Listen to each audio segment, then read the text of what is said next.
pemirsa, dukung channel kami dengan cara like, subscribe, share video ini. Dan jangan lupa untuk menyalakan lonceng notifikasi agar tidak ketinggalan berita terbaru dari kami.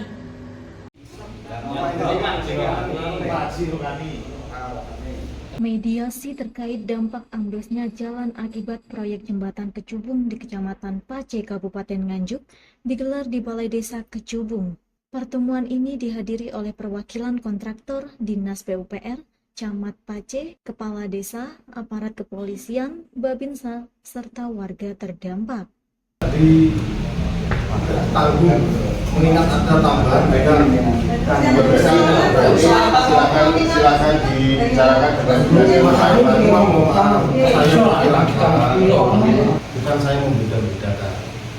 Itu pun sebetulnya kemarin itu juga mau saya inginkan lagi, cuman masih di awal segala sesuatu belum terjadi dan akhirnya itu juga seperti ini. Saya juga berkomitmen dan itu ya, mungkin penawaran dari Pak Sun kayak monggo disampaikan. kalau bisa forum dari sana saya sudah itu sejak jembatan itu dibongkar, toko saya itu kehilangan pelanggannya dari sisi selatan. Karena apa? Jembatannya tidak ada. Harusnya pembangunan itu ada jembatan BI sebelumnya agar transportasi dari selatan ke utara tidak tertutup, dan itu tidak dijalankan gitu. Nah, karena itu ekonomi di utara jembatan pasti akan turun. Kalau mau data saya ada, grafik penjualan toko saya itu ada. Dari sejak dibongkar tanggal 15 Juli langsung turun lagi sebanyak 14%. Itu ketika mobil masih bisa lewat, gitu. Dan kemarin mobil itu turun lagi jadi 24%. Itu berapa dari omset saya seharusnya dihitungnya itu ya 14% itu berarti kan kamu nggak ngitung omset, ngitungnya profit ya. Profitnya itu per hari saya kehilangan 100.000 itu kalau mobil masih bisa lewat. Kalau sekarang mobil tidak bisa lewat, saya turunnya itu jadi 180.000 per hari. Sekarang dimusyawarahkan yang mungkin tidak ada data di situ, kita bisa keluar nggak apa-apa ya Pak ya. Jadi biar lebih dengan akhirnya disayangkan ya Pak ya. Karena kalau diputusin 5 juta satu pihak, ya terus terang teman-teman ini kan nggak mau seperti itu. Biar kita musyawarah, karena di sini kan agendanya kan musyawarah bersama. Nah kalau diputus seperti itu kepada musyawarah nggak masuk itu Pak, gitu loh. Jadi teman-teman juga keberatan, ada yang profesinya tukang potong, ada yang dan sebagainya. Maka dari itu Pak, mohon tidak memberatkan siapapun, yang jelas ada titik temu.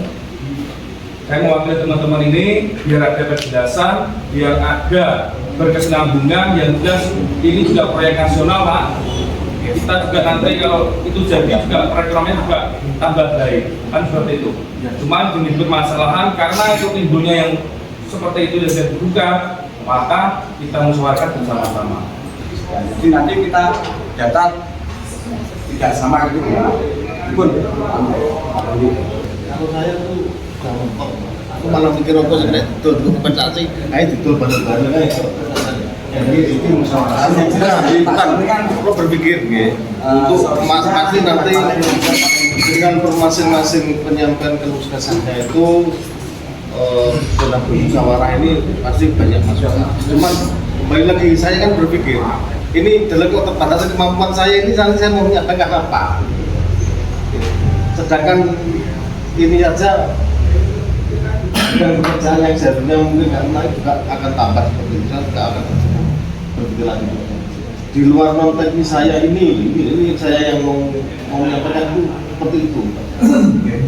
Nah, mungkin ya kalau sisi lain memang di anggaran pemerintah daerah sampai pusat, Pak, yang saya tahu mungkin kalau dengan mengetahui yang di luar saya ya kurang tahu saya. Dari pusat sampai daerah itu di setiap ada kegiatan pembangunan terdampak itu ya mungkin gimana ya sudah ini apa ya, karena ada pembangunan wajar memang seperti ini. Saya Pak, yang saya rumah saya dekat tol, wilayah dekat di Waduk Semantok, dari ujung sampai pusat sampai bawah itu ceritanya juga tidak ada anggaran yang disisihkan dari pemerintah untuk kompensasi warga itu belum pernah ada. Kalaupun memang ada sekian pasti saya kasih. Saya dulu juga gak nutup-nutupi. Nah ini karena saya juga gak mau ngasih yang nggak bisa akomodir sesuai kemauan atau mungkin ada sekian coba andaikan bapak nanti 180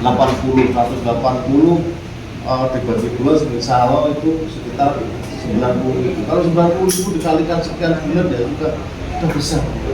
Belum lagi satunya dikalikan kumulatif total keseluruhan bisa sampai ratusan atau mungkin bisa sampai puluhan. Dan di sini saya itu berpikir tadi apa ya solusinya. Jadi ya saya ini juga tidak bisa jawab andaikan tadi itu. Makanya tadi saya memutuskan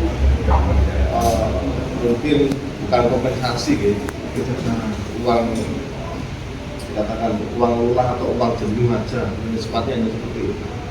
Kalau ini dengan bahasa kompensasi itu juga saya paham itu tidak mencukupi. Terus mau saya ambilkan dari mana? Yang tak kasihkan ke jenengan. Mungkin mohon maaf keterbatasan saya seperti itu. Jadi komitmen saya pekerjaan tetap jalan, maksudnya itu mau saya percepatkan, saya percepat sesuai dengan tahapan-tahapan perlakuan konstruksi per masing-masing item. Akan saya cepat, akan saya percepat. Manakala di setiap pembangunan jembatan otomatis ya seperti ini, otomatis saya apalagi sangat berdekatan dengan raya, tidak ada space-nya sama sekali. Jadi mau gimana konstruksi itu bisa diterapkan kalau tidak juga di keselamatan yang lain itu memang diamankan untuk sementara. Saya tidak bisa mengkalkulasi berapa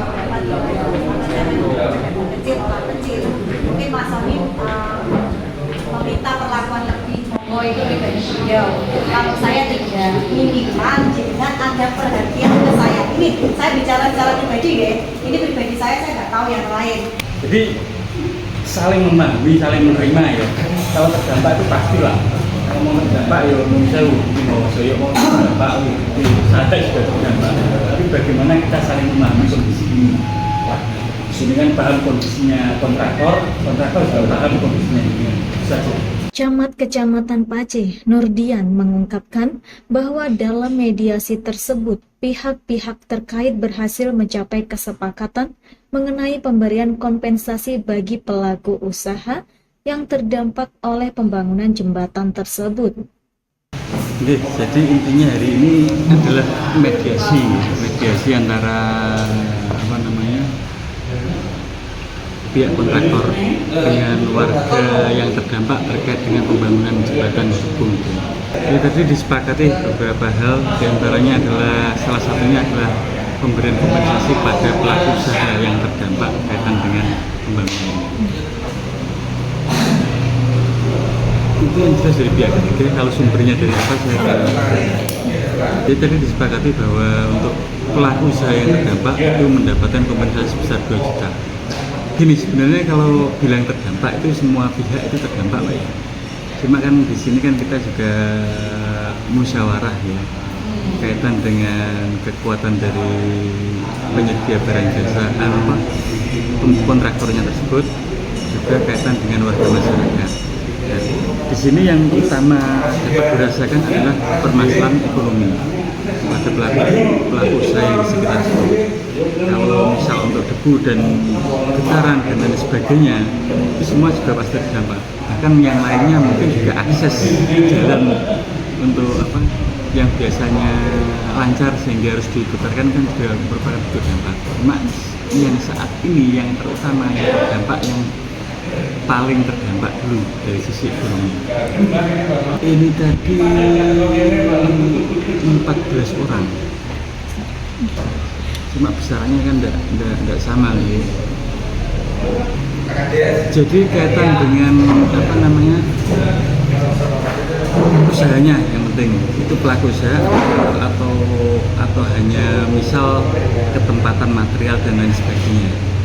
Jadi gini, harapan kami sejak awal itu ya sebenarnya bahwa proyek-proyek strategis ya pembangunan yang dilaksanakan oleh baik pemerintah, mulai dari pemerintah desa, pemerintah daerah maupun dari nasional ini dapat berjalan sebagaimana mestinya, dapat berjalan dengan lancar sehingga tidak ada kendala-kendala atau kemurahan dan sebagainya. Hasil mediasi menunjukkan bahwa sebanyak 18 pelaku usaha yang terdampak telah mendapatkan kompensasi. Meskipun besaran kompensasi tersebut bervariasi sesuai dengan tingkat dampak yang dialami. Sebanyak 8 orang menerima kompensasi sebesar 2 juta rupiah, 4 orang menerima kompensasi sebesar 1 juta rupiah, sementara 6 orang lainnya menerima 500.000 rupiah, sehingga total keseluruhan kompensasi sebesar 23 juta rupiah. Informasi tadi menutup jumpa kita kali ini. Saya Salsabila izin undur diri dan sampai jumpa.